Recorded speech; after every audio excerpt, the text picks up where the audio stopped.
Ya, assalamualaikum warahmatullahi wabarakatuh. Berjumpa lagi bersama saya Andi Hermawan dari Wedding Press. Kali ini kita akan demokan bagaimana cara untuk instalasi dan aktivasi plugin Wedding Press di versi 3.2.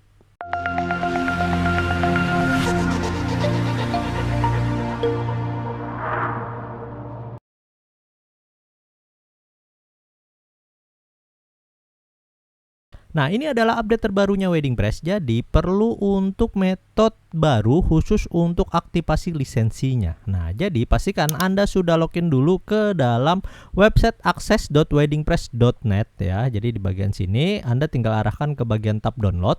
Nanti di bagian sini Anda akan mendapati ya khusus untuk Wedding Press yang versi 3.2.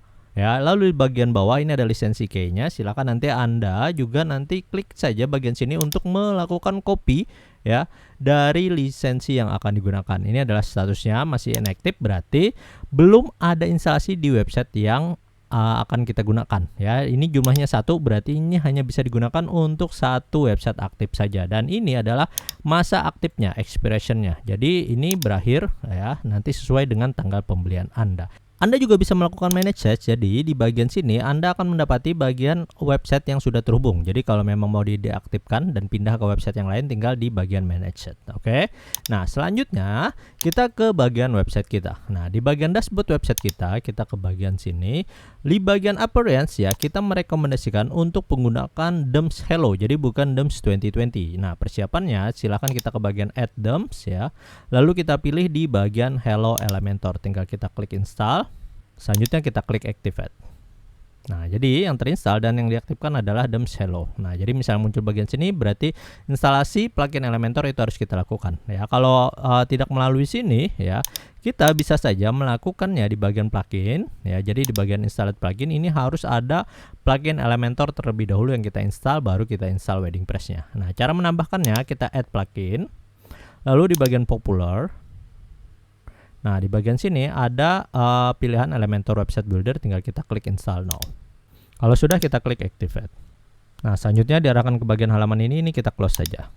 Oke, kembali ke bagian dashboard, kita balik lagi ke bagian tab plugin. Nah, untuk rekomendasi plugin ada beberapa plugin yang memang harus kita install lagi ya. Jadi seperti penggunaan Elementor itu memang harus ada. Ya, kita juga merekomendasikan untuk penggunaan Elementor Pro supaya nanti hasilnya jadi lebih maksimal.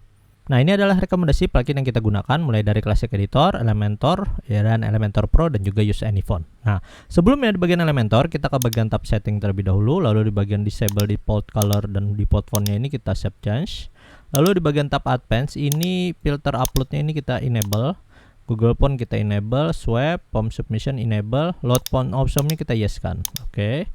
Selanjutnya di bagian performance ya ini enable, lalu di bagian features. Nah, untuk features bagian menu ini kita aktifkan ya, dan ini harus pakai yang Elementor Pro. Nah, lalu di bagian sini juga custom breakpoint ini default, bisa juga nanti kita aktifkan. Container pastikan kita aktif ya, lalu di bagian khusus untuk nested element kita juga aktif. Yang lainnya default saja. Oke, kalau sudah kita save change. Nah, lalu kita ke bagian tab plugin, kita kembali ke bagian instalasi dari Wedding Press-nya. Kita ke bagian add plugin.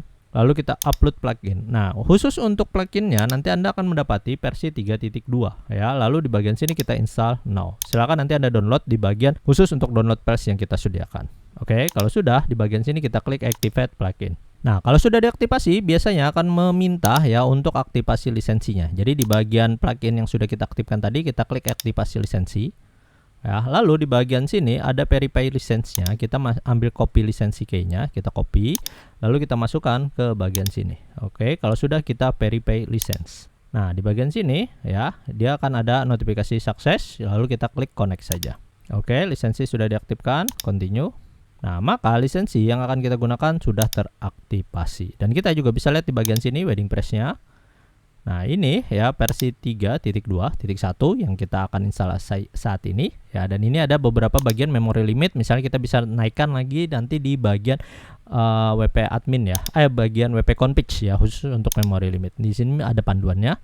Nah, untuk command kit pastikan kita pilih defaultnya adalah command kit 1. Kalau sudah kita save change. Nah, kita lihat di bagian sini ada command kit 1 ya, dan kita nanti masukkan avatar URL. Nah, jadi di bagian media, misalnya kita di bagian media library Nah, di bagian sini masih kosong. Kita tinggal upload saja khusus untuk gambar atau logo dari brand kita ya. Jadi misalnya ada brand kita tinggal masukkan saja. Nah, logonya tinggal kita sini copy clipboard.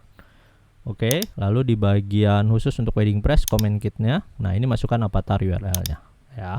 Kalau sudah, ini misalnya reply komennya nggak perlu, nah kita yes-kan saja. Dan di bagian sini kita pilih save change. Nah, untuk translation ini nggak perlu diedit-edit ya, karena kita ngedit langsung nanti di comment kit yang mau dimasukkan ke dalam masing-masing desain undangan ya. Nah, untuk saat ini ya bagian aktivasi lisensi itu sudah berhasil, dan di bagian ya khusus untuk download kita coba refresh.